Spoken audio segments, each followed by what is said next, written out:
Hello, Paul, the virtual investor here. And today what I want to talk about is Airbnbs. Are they a good investment? All right, before I dive into it, make sure you click on the subscribe button, hit bell notifications so you get notified whenever we put out new content. Airbnbs, and I've owned a couple over the years and done well with them, and also had them where they cost me a fortune.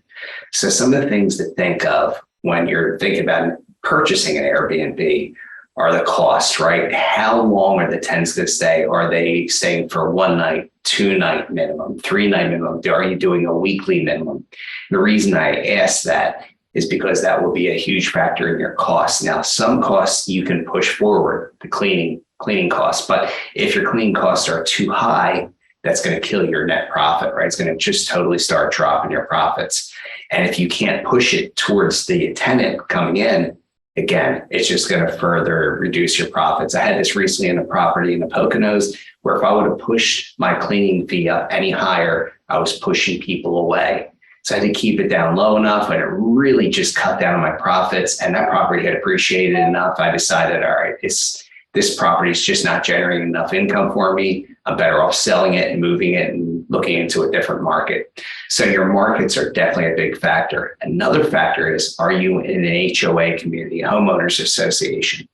So if you are, think about going back to the lockdowns in March of 2020 when HOAs disallowed short-term rentals. So my only way around it was I had to rent it for 31 days or more. That totally took out the short-term rental, because once you were 31 days or longer, you were a longer-term rental. And luckily, I was fortunate. I had a lot of people contact me, and I was able to do month-plus leases for these people here and still generate enough income. But there are HOAs that will allow it in different markets. So no, in Florida, you'll have HOAs that don't allow anything less than 2 or 3 month minimums. Some are good, but I mean, a lot of them, you're not gonna be able to rent an Airbnb with that because not many people are looking for a full month on Airbnb. Not too often. They will in beachfront houses at times, but for the most part, people are looking for, 4 or 5 days or a week, maybe 2 weeks tops.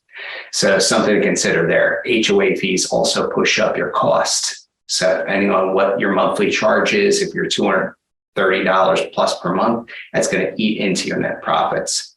Taxes, high property taxes.